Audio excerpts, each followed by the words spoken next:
This is the Kirikiri Maximum Security Prison, the most feared lockup in Africa.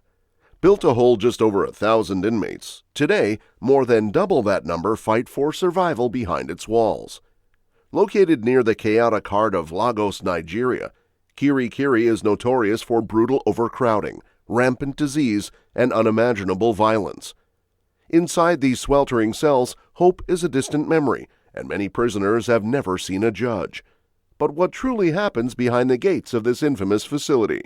Today, we reveal the harsh, shocking reality of life inside Kirikiri, where mercy doesn't exist.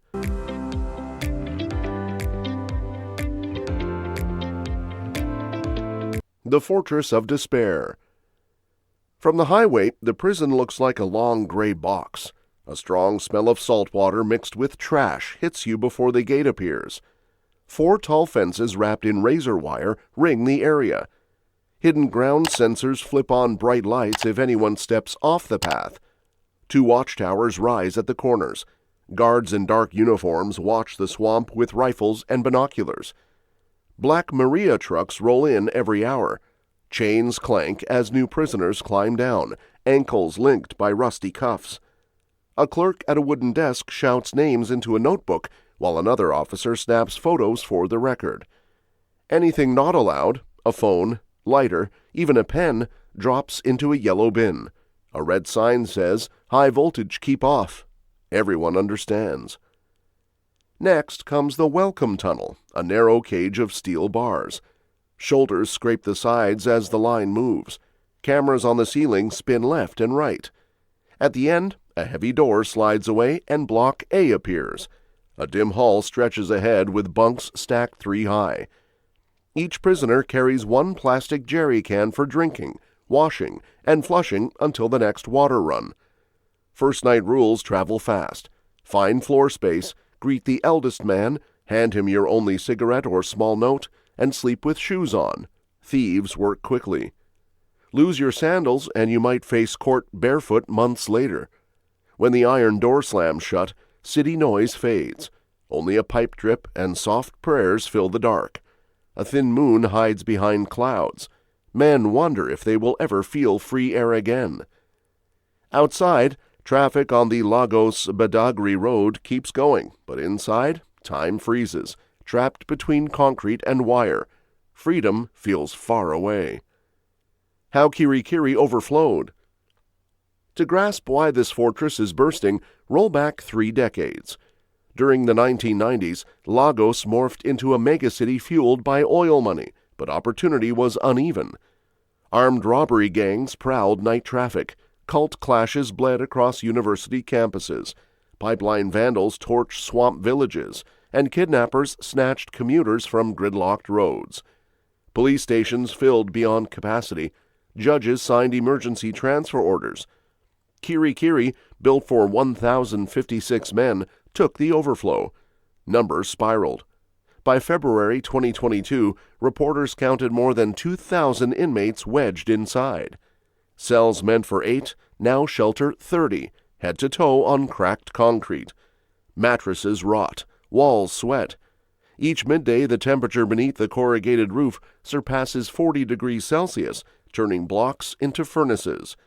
Medical officers plead for fans, but the wiring, installed in colonial days, can't carry extra load without sparking fires. Congestion is driven not only by crime, but by clogging courts.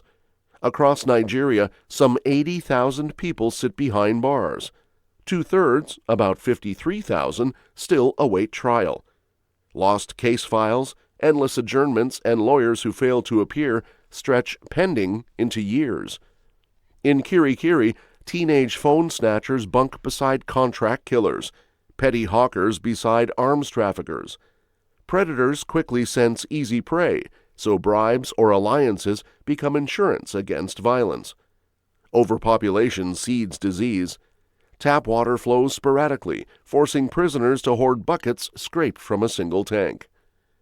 In July 2024, cholera punched through Block C. 25 cases were confirmed before dawn. Health workers arrived wearing masks, distributing rehydration salts, while warders drenched floors with bleach. Such outbreaks reveal a cruel equation. Too many bodies, too little space, zero margin. Public fear of gangs keeps support for crackdowns high, yet families of remand inmates protest outside courthouses, waving placards reading, "Delay is injustice." They demand bail reforms, faster arraignments, and drug treatment options for petty users. Until bureaucracy catches up, the head count rises daily. Each fresh arrest, another body squeezed between bunks, another lung breathing humid air, another whispered prayer for a judge to finally call a name. Promises of reform. In every election cycle, leaders pledge to heal Kirikiri's wounds. Some fixes arrive, many stall. Back in 2018, Britain offered £700,000 to build a new 112-bed wing, ensuring UK courts could deport convicts without breaching human rights treaties. The wing opened with gleaming bunk frames and its own generator. Within months, overcrowding swallowed the extra space. 2 years later, lawmakers doubled the daily food allowance to 1,000 naira after inmates told journalists even hungry dogs would reject our beans. Meals improved for a season. Inflation soon erased gains. Kitchen stews now depend on onions and palm oil donated by faith groups. Officers admit they sometimes buy seasoning with their salaries, fearing riots over bland porridge.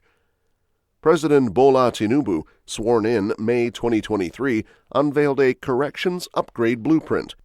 Erect 3,000-bed ultra-modern prisons, digitize records, and expand virtual trials so defendants appear by video instead of waiting for broken transport trucks. A Lagos pilot streamed 234 hearings, paperwork dropped by half, and judges cleared minor narcotics cases in days rather than months. Yet defense lawyers argue deeper surgery is needed. Antiquated statutes still criminalize street hawking, wandering, and even begging. Non-custodial sentencing boards now review minor thefts, recommending community service or drug care. Progress feels slow because each step faces hard obstacles: patchy electricity, scarce broadband, budget rivalries, and the political fear of seeming weak on crime. Polls show 8 in 10 Lagosians still back harsh crackdowns, remembering nights when kidnappers ruled expressways. Politicians therefore juggle votes against rights. Small wins shine. A mediation center settled 600 landlord-tenant disputes last year, sparing both sides jail time. An NGO installed solar lamps along Block D, reducing night assaults. Another group trains paralegal aides so inmates can file their own motions. These pockets of progress resemble seeds on cracked asphalt, fragile, yet proof that with patience and funding, green shoots can push through concrete. Stakeholders insist momentum must continue. 24 hours of survival. Dawn breaks with a siren that rattles every rib. At 5 a.m., steel doors crash open, and guards in black fatigues bark head counts. Block B, Cell 12, 47 present. Breakfast follows. Watery beans ladled through a hatch. No dining hall exists. Men crouch by bunks, guarding their share from hungrier neighbors. Morning yard is an L-shaped strip ringed by mesh. Prisoners jog in circles, then drop for push-ups while bare feet slap hot pavement. Talking across blocks is banned, yet coded whistles share gossip about arrests and bribe rumors. At 10, everybody is back for inspection. A warden sweeps torchlight across faces, hunting fresh injuries or hidden phones. One handset can trigger collective punishment. Water taps shut, bulbs removed, night patrols doubled. By noon, the corrugated roof turns Block C into an oven. Sweat pools, tempers flare. The lucky own a plastic bowl for scooping water. The unlucky beg. Bleach stains corridor floors to fight cholera, but the stench of sewage lingers. Even breathing feels like drinking soup. Lunch, rice slicked with palm oil, arrives late, escorted by swarms of flies. Afternoons drag. Some men carve chess pieces from soap. Others trade Bible verses for cigarette papers. An informal university meets under a single bulb where an ex-teacher drills nouns and multiplication tables. When generator fuel runs out, the lesson ends mid-sentence. Sunset brings a scramble for bucket baths. Privacy is a concept forgotten long ago. Security never naps. 4 ascending fences bristle with wire. Vibration sensors buried beneath gravel trip floodlights, if anyone digs. After the 2023 Kuje jailbreak, Kirikiri added drone patrols streaming night vision footage to a new control room. Cameras zoom to read tattoo lines, and a rapid response squad waits behind steel doors. As darkness seals the blocks, prayers rise, hoping tomorrow's siren still finds every man breathing. Faces, favors, and the final question. Step beyond statistics and meet the people. In cell 19 sleeps Jide, a 24-year-old student taken during a campus raid. 2 years later, his file remains missing. He shares one lower bunk with 3 strangers and fears cholera more than rival gangs. Across the aisle, Stone, once a highway robber, traces bullet scars like railway tracks and says, "I learned to read here. The Bible is my new machete." Money, though, rewrites rules. In April 2025, social media celebrity Bobrisky arrived to serve 6 months for currency abuse. Rumor says 35 million bought a private cell, air conditioning, and weekend passes. Officials deny everything. Inmates point to a generator's steady hum behind one wall as proof. If cash opens doors, where does that leave the penniless? Not all is bleak. A charity-stocked library passes dog-eared novels from bunk to bunk. Volunteer teachers coached 200 candidates for secondary exams last year. 30 passed math and English.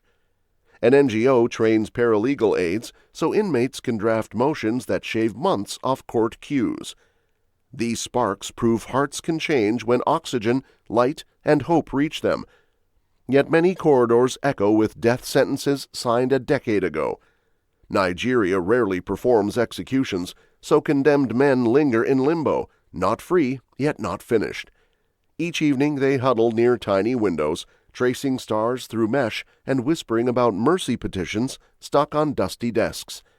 Outside, Lagos commuters speed past the lagoon, horns blaring. Inside, thousands wonder whether society wants rehabilitation or simply disappearance. Do you think Kirikiri is protecting society or just punishing poverty? Drop your thoughts in the comments, and don't forget to like and subscribe. Thank you for watching. We'll see you next video.